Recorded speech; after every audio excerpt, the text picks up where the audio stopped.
نشر خبری این ساعت را مستقیما روی موج رادیو موجر با آخرین تحولات امروزه تاجیکستان و جهان میشنوید. امروز 19 نوامبر 2020 سال است و خبرها را از تاجیکستان شروع میکنیم. امروز امضای برنامه همکاری میان وزارت کارهای خارجه تاجیکستان و وزارت کارهای خارجه قرقیزستان برای سالهای 2021-2022 و مذاکرات وزیران دو کشور سراج‌الدین محردین و رسلان کازاکبویف به پایان رسید. در ملاقات دوشنبه وزیران وضع کنونی مناسبت‌های دو جانبه را بررسی کردند. قید کرده شده است که جانب‌ها برای رشد مکانیزم‌های ضروری همکاری به مانند شورای هماهنگسازی بین دولتی، کمیسیون بین حکومتی اوید به بررسی همه‌جانبه مسائل همکاری دو جانبه و شورای وزیران کارهای خارجه کارهای نظررسی به سامان خواهند رسانید. به مسئله دلیمیتاسیا و دمارکاسیای خط سرحدی دولتی بین دو کشور در این واقعه دقت مخصوص داده شده است. رهبران هیئت برای استفاده پوره امکانات کمیسیون بین حکومتی اوید به دلیمیتاسیا و دمارکاسیای خط سرحدی دولتی تاجیکستان و قرقیزستان سخن گفتند. جانب اینچنین درباره همکاری‌های تجارتی و اقتصادی و فرهنگی و گومانیتاری صحبت کرده مسائل‌ها در ساحه نفت و استفاده ذخیره‌های آبی دریاهای فرامرزی را بررسی نمودند. با موافقه رسیده شده است که برای فراهم آوردن شرایط مساعد جهت رشد منبع تجارت، فعالیت سرمایه‌گذاری متقابل و استفاده پوره اقتدار ترانزیتی چراغ‌های فوری اندیشیده شوند.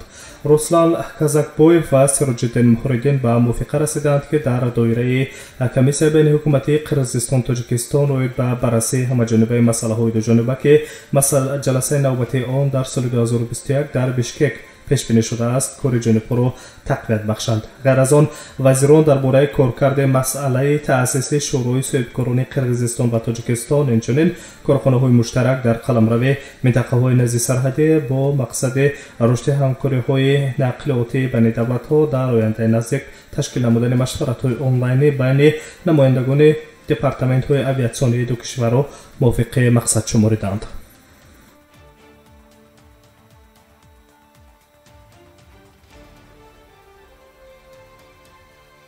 برنامه اطلاعاتی خبرهای روز را مستقیما روی موج رادیو موجر میشنوید. به روسیه برمیگردیم. بعضی از شرکت‌های هواپیمایی فدراسیون روسیه طبق فرمان آژانس فدرالی نقلیات هوایی روسیه خود روس‌آویاتسیا که 18 نوامبر نشر شده است برای پروازهای منتظم به ازبکستان اجازت گرفتند. می‌نویسد آژانس فرغانه.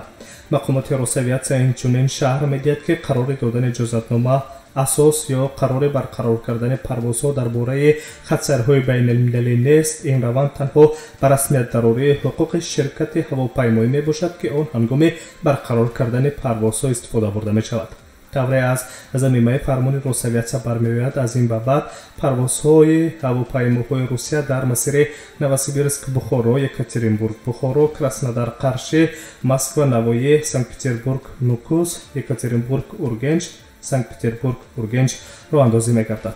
یادآور می‌شویم که چند قبل تاجیکستان و روسیه دورنمای احیای حرکت هوایی بین دو کشور و تشکیل پروازهای چارتری را بررسی کردند. در آن مشورت که طریق ویدیو کنفرانس میان دیرکتور آژانس هواپیمایی شهروندی تاجیکستان اکرام سوفونزاده و معاون یکم وزیر نقلیات روسیه رهبر آژانس فدرالی نقلیات هوایی الکساندر نیراتکو صورت گرفته بود، مسئله برقرار کردن حرکت هوایی بین روسیه و تاجیکستان، مسئله تشکیل پروازهای صادراتی از جانب شرکت‌های هواپیمایی روسیه و تاجیکستان و همکاری در ساحه قابلیت پروازها بررسی شدند. جانب تاجیکستان آمادگی خود را برای برقرار کردن پروازهای منتظم ابراز داشت. از جانب تاجیکستان ستاد جمهوری مبارزه بر ضد کرونا ویروس قرار قبول کرد که حرکت هواپیماها برقرار کرده شوند. جانب روسیه نیز آماده است اما منتظر تصمیم ستاد فوری مبارزه با کرونا ویروس خود است. در مجموع این مسئله بین دو کشور مورد بررسی قرار دارد ابراز داشته بود اکرام سوفونزاده در صحبت با رسانه‌ها.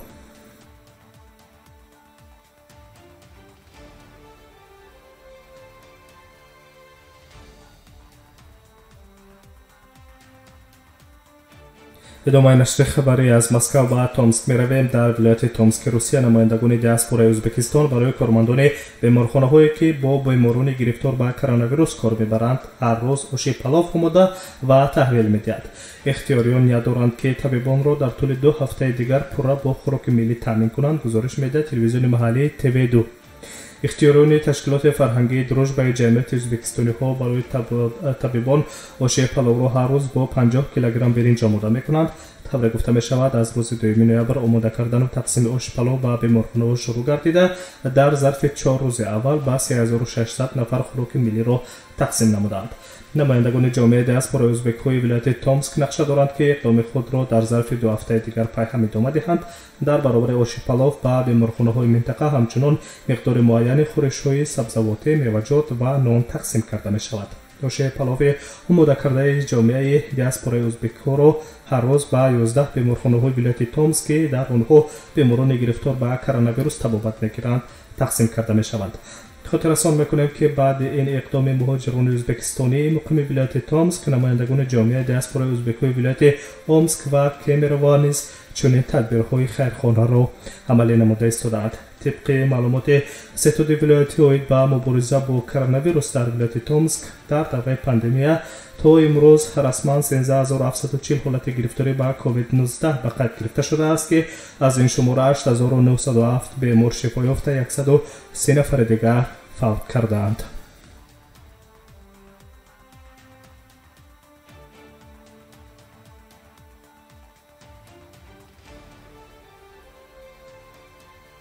идомаи хабарҳои Тоҷикистон ва ҷаҳонро мустақиман дар рӯи мавҷи радиои Моҷир мешунавед.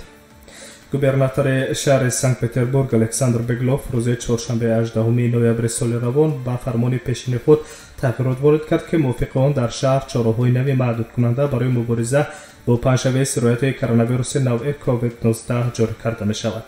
аз 23 ноябр дастрасии тамошобинон ба чорабиниҳои варзишӣ қатъ гардида, дар биноҳои марказҳои савдо кори ҳамаи муассисаҳои хӯроки умумӣ, инчунин майдончаҳои яхбаста боздошта шуданд. инчунин аз 1 декабри соли равон дар толорҳои консертӣ, театрҳо ва кинотеатрҳо на бештар аз 25% шумораи нишастгоҳҳои толор пур кардан мумкин аст. барои чорабиниҳое ки аз рӯзи 18 ноябр билетҳо аллакай ба миқдори зиёд фурӯхта шудаанд истесно карда мешаванд. ғайр аз он талабот ба марказҳои бозиҳои кӯдакона ва муассисаҳои хӯроки умум шадидтар карда мешаванд. қаблан мақомоти Санкт-Петербург ҳолати худнигоҳдорӣ дар хонаро барои шахсоне аз 65 сола боло ҷорӣ карда, пас аз соати 23 шаб кори тарабхонаҳо, қаҳвахонаҳо ва марказҳои дилхушии шабонаро манъ карда, интиқоли кормандонро ба кори дурдаст тавсия доданд ва инчунин баргузории чорабиниҳои дохилӣ ва беруниро барои беш аз 50 нафар то миёнаҳои моҳи январ маҳдуд карданд. дар ин бора аз дафтари матбуоти ҳукумати шаҳри Санкт-Петербург хабар доданд.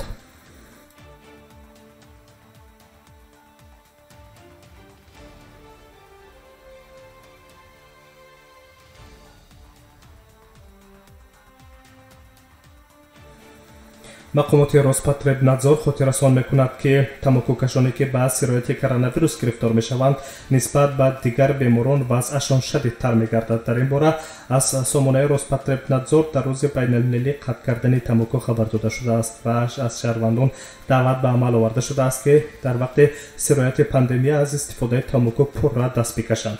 дар рӯзи байналмилалии қатъи тамокашӣ мақомоти Роспотребнадзор роёдрас мекунонад ки тибқи маълумоти мавҷуда тамокукашон ба бемории COVID-19 бештар гирифтор мегарданд ва нисбат ба дигарон тамокукашон вазъашон шадидтар мегардад, гуфта мешавад дар паём. инчунин қайд карда мешавад ки зарари тамокукаширо аз зиёд шудани шуш эҳсосот кардан мумкин аст. тамокукашии дарозмуддат ба бемориҳои узвҳои даруна гирифтор мешавад ва хавфи маргро аз бемории саратон низ тамоку ба вуҷуд меорад. тибқи таҳқиқоти мутахассисони эпидемиолог, агар инсон ҳар рӯз мунтазам 10 дона сигор кашад, пас саратони гурда нисбат ба тамокукашон 1.5 маротиба бештар инкишоф меёбад. агар шахс дар як рӯз 20 дона ё зиёда аз он сигор кашад, хавфи хуруҷи саратони узвҳои дарунӣ 2 баробар зиёд мешавад. ғайр аз он истифодаи тамоку 10-20 сол пешравӣ бар маҳали пӯстро ба вуҷуд меорад ва инчунин хавфи сахтаи мағзро 50% зиёд мекунад ки сахтаи мағзӣ метавонад инсонро ба марг оварда расонад. ҳамчунин ба гуфтаи сироятшиносони мақомоти Роспотребнадзор тамокукашии умри одамонро тақрибан 12 сол ва аз занонро бошад тақрибан 11 сол кӯтоҳ мекунад. тамококашӣ метавонад дар байни мардҳо импотенсияро ба вуҷуд орад, зеро он ба рагҳои хунгузар ки узвҳои таносулро бо хун таъмин мекунанд осеб мерасонад. Сигор ва ё дар умум ҳама намуди тамоку инчунин метавонанд ба сифати нутфа таъсир расонанд, миқдори нутфаҳоро коҳиш диҳанд ки ин боиси безурётии инсон хоҳад гашт. таъкид мекунанд ки мутахассисони мақомоти Роспотребнадзор қайд карда мешавад ки махсусан занони тамокукаш ба хавфи гирифторӣ ба безурётӣ ва саратони гарданаки бачадон рӯбарӯ хоҳанд шуд.